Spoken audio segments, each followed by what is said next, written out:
Hey everyone, welcome back to our channel. If you're new here, please subscribe. I'd really love that. If you're returning, how are you today? The other day in a video, I had touched on a subject about hyperinflation. And a few of you had said that, you wanted me to touch more on this subject. So I'm going to, explain a little bit more about it. And I found this really great article. So I'll explain a little bit more about hyperinflation and the effects and the causes, and the last time, the United States had really dealt with hyperinflation and things like that. So, like, hyperinflation is when the prices of goods and services rise more than 50% per month. So, like, a loaf of bread, like today, like if you were to go to Aldi's and their brand of loaf of bread is what I think it's like 89 cents or something like that, okay? But if you buy that in the morning and it's 89 cents, and then you go back in the afternoon and it's higher, okay?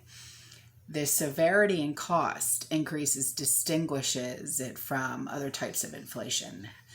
Now, the next worst one would be like galloping inflation, and that sends prices up 10% or more a year.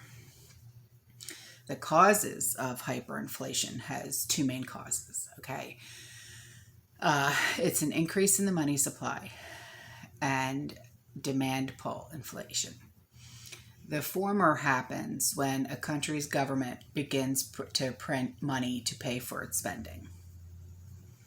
We're seeing that now, okay? Like with the stimulus and stuff like that, okay? And it increases, as it increases the money supply, prices rise as in regular inflation. And we're seeing that too. The other cause, demand pull inflation, occurs when there is a surge, in demand outstrips supply. And we see that like during hurricane season, like right before a hurricane, right before like a big blizzard or things like that, or like last year with the toilet paper shortages.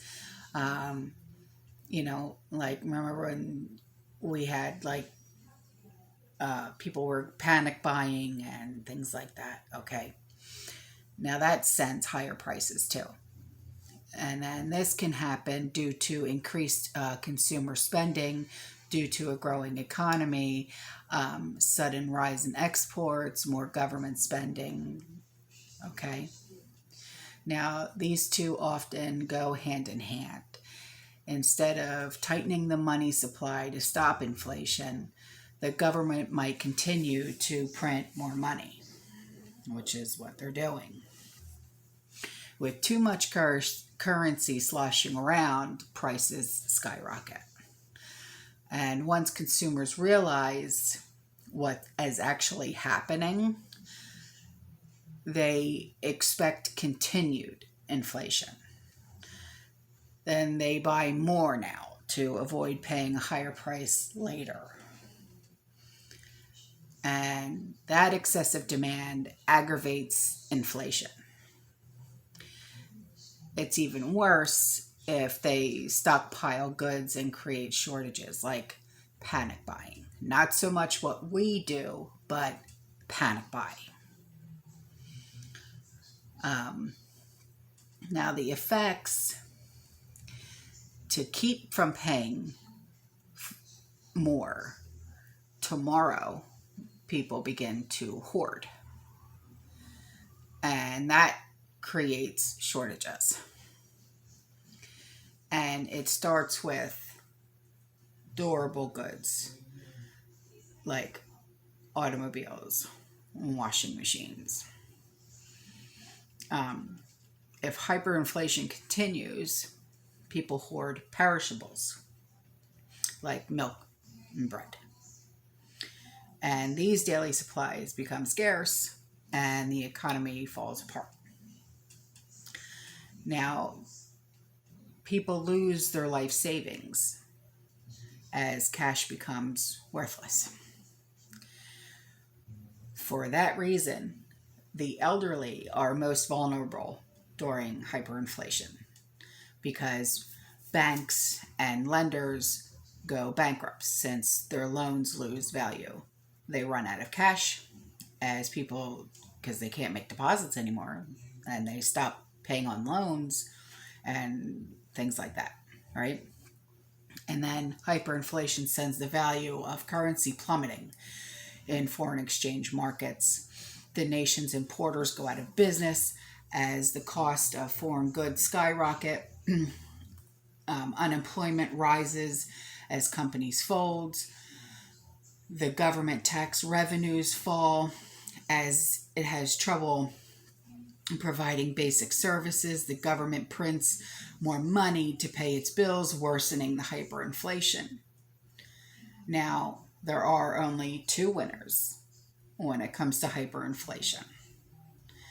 The first one is the beneficiaries, and those are the ones who took out all the loans and find that higher prices make their debt worthless by comparison until it's virtually wiped out. Exporters are also winners because the falling value of the local currency makes exports cheaper compared to foreign competitors. And additionally, exporters receive hard foreign currency, which increases in value as local currency falls. Now, when it comes to the United States, the only time the U.S. suffered hyperinflation was during the Civil War, when the Confederate government printed money to pay for the war.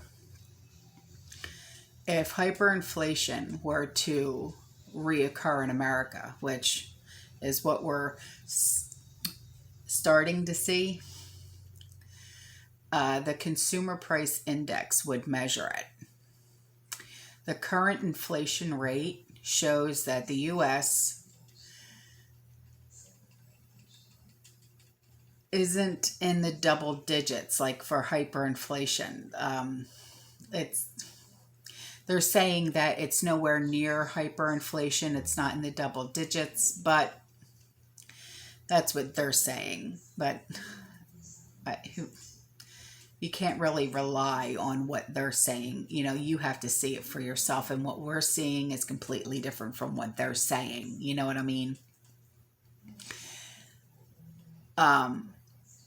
The Federal Reserve, they try to prevent hyperinflation in America with monetary policy. But with the pandemic and people losing their jobs and losing their homes and the stimulus this and the stimulus that, it's kind of what we're facing right now. The Fed's primary job is to control inflation while avoiding recession. Well, that's what we're looking at. Like I said in a previous video, what my father had said. By the end of this year, beginning of 2021, he feels, now, like I said, he is extremely smart and intelligent when it comes to finances. We're going to be back when the Great Depression happened. That's where we're headed. So,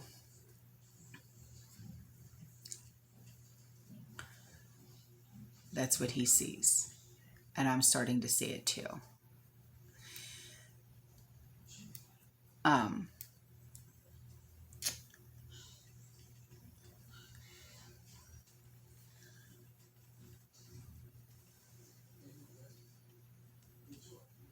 Is there a way to survive hyperinflation? There's so many people that are worried about it, like you all should be, you know. There are three ways you can try and like protect yourself from any kind of inflation, like having sound financial habits. But if you're only making a certain amount of money and you're on a very, very fixed income, and say we're so used to paying, I want to say, okay, let's take a can of tuna. What does a can of tuna cost? $1.50, right? Well, right now, that can of tuna for $1.50, right now in like Venezuela, is $9. And I know this to be fact. So some of us don't even make $9 an hour.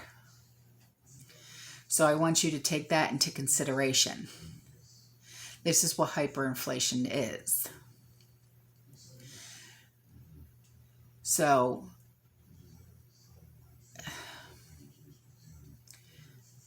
the only thing that I can say to you that makes sense to not just me, but would make also sense to you is to never stop doing what you're doing right now. And that is to keep stocking from wall to wall, floor to ceiling. Because if this ever does happen,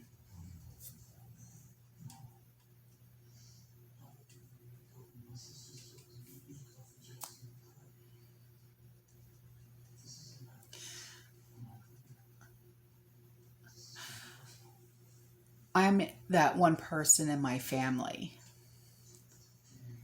that is known as the I told you so person. People always come to me for advice, right? And when I give said advice and my advice is not taken, and then they come back to me and said, I should have listened to you. And I always have to say, I told you so. I don't want to have to be that person again to say I told you so. So why not just listen now? Even if you're not a prepper and you're watching this video, but you know people who stockpile, listen to them now. Because if this does happen and you're not prepared, do you really want to listen to someone like me and have to hear those words, I told you so?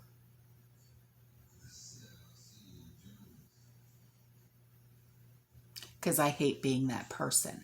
I hate being that person that constantly has to say, I told you so. Because it seems like that's the one thing that I'm constantly saying is I told you so. It doesn't matter the subject. It doesn't matter what advice I'm giving. I told you so. So why not just, people always ask, why do you prep? Well, let me ask you this. Why don't you? And then I get the look. Why don't you? Don't you want to eat? Don't you want to have something to drink? Don't you want to make sure your body is clean? Don't you want to make sure you can do your laundry? Wash your dishes? Survive?